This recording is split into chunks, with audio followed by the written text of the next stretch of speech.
Hello, and welcome again to Selling Hobson by the Pound. This week's test pressings offer, and we're heavily into the EMI part of my personal catalog. Here is a box set. It's Carry On, doing Popular Classics, Volume 2.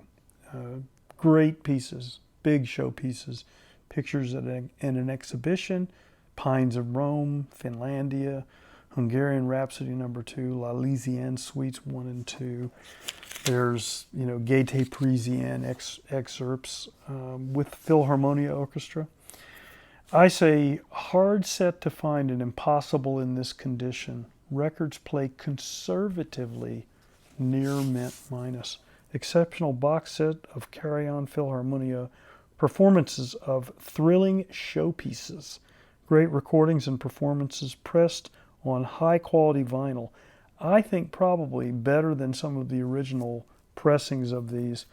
It feels like to me that over time, EMI got better and better quality vinyl. And so some of the pressings from the 60s, early 70s that were originally pressed on the white and gold and so forth back in the early 60s. I think the later pressings are superior, to be honest, and this is, I think, an example of same. So, yeah, Carry On conducts Popular Classics Volume 2. So here's one that was really hard for me. Michael Rabin. I'm a huge Michael Rabin fan. This is on Capitol. It's Paganini Concerto No. 1, Eugene Goossens and the Philharmonia Orchestra. Very, very rare and collectible Rabin LP, original Capitol record stereo release in exceptional condition. I note, I've never seen or heard a better copy. Absolute highest recommendation.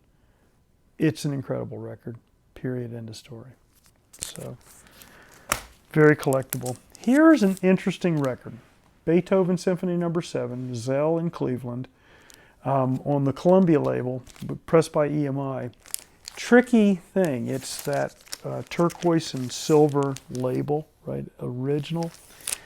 Occasionally you get some problems with these things. I put very rare original SAX copy in good condition. Zell Cleveland, recording at Severance Hall in Cleveland, very detailed and beautifully recorded, one of the great Beethoven 7 performances ever. In the opinion of many, impossible to find original copy. However, a couple little notes. There's a pressing defect on the first track that has a crackle for 12 or more or so revolutions, does not skip and detract from the enjoyment of the music. A second pressing defect on track 1, side 2, that's visible to the naked eye. The defect doesn't cause skip, but a bit distracting for 10 or 15 revolutions before returning to normal. It is what it is, as the old saying goes. Despite the two pressing defects noted, the record plays start to finish and has glorious sound. Take that into consideration with full disclosure. So there you go.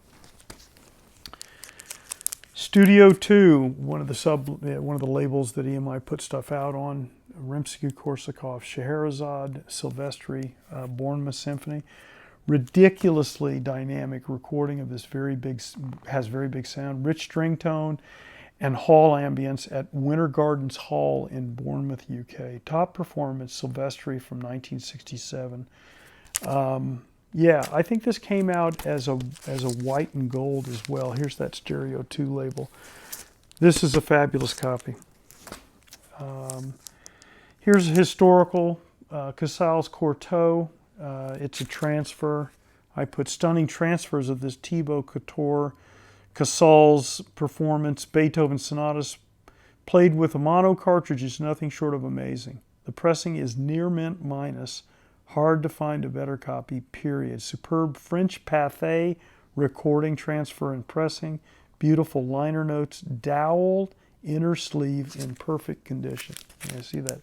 The dowel, they were crazy back in the day. You can see the dowel. Its printing is really nice. Anyway, collectible.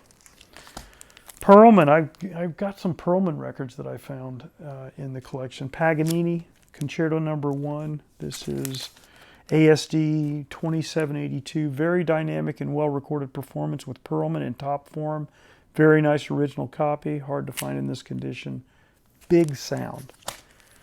Nielsen, Hymn Amoris and Sleep. This is what I say, etheric recording with vocals beautifully blended with the orchestra, acting like a heavenly instrument. Virtually silent surfaces. Top recommendation, ASD 3358. Something you don't see very often. Another Perlman record, the Itzhak Perlman record. This is ASD, or no, SEOM 22. There is only a meager handful of great violinists, and Itzhak Perlman is one of them. That's a quote from Andre Previn. This record proves Previn's contention without reservation. Very nice original copy with mostly quiet surfaces, not to be missed. Rare early factory sample. See label side 2. Nice record. Perret, Symphony Number 5 and Symphonic Variations, and Elegy for Brahms, Sir Adrian Boult, London Symphony Orchestra. This is an interesting thing. Last production by Christopher Bishop. Parker, remember, was the recording part of the Bishop Parker team. Sir Adrian Boult, and a powerhouse it is. Very nice recording with generally quiet surfaces. Don't see copies of this very often. Top recommendation. It turns out that Christopher Bishop was an EMI musical producer, and after this recording with Adrian Boult, his last, he switched over to management, I think, with the Philharmonia Orchestra. So there you go. Nice. Stunning recording with beautiful piano performance by Michelangelo. A small amount of random surface noise never distracts from the extremely enjoyable playing. Top recommendation, Ravel Rachmaninoff Piano Concerto in G and Piano Concerto Number 4. Yeah, beautiful. Love it. Here's an Argo pressing.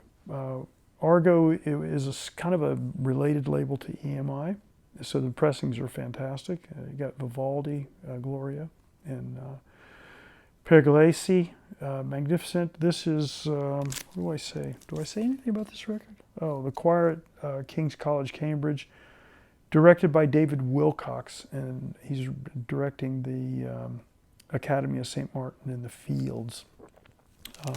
They do a lot of early music there. Here's that original Argo label. Very nice. These beautiful, beautiful pressings. Here we've got some of the London Blueback pressings. Again, remember, these are Decca in nature, released in the United States on the London label because there was a Decca US company. So, you couldn't do that because of, some potential confusion. This is a radio promo copy, not for sale, an original FFSS, and this is Ruggiero Ricci, Mendelssohn Violin Concerto, and the Bruck Violin Concerto. Gamba conducting the LSO. Very rare record. You don't see this very often. Here we go. This is a big one. Adolfo Atulfo Argenta conducting the National Orchestra of Spain. And this is one of those Falla, the three-cornered hat.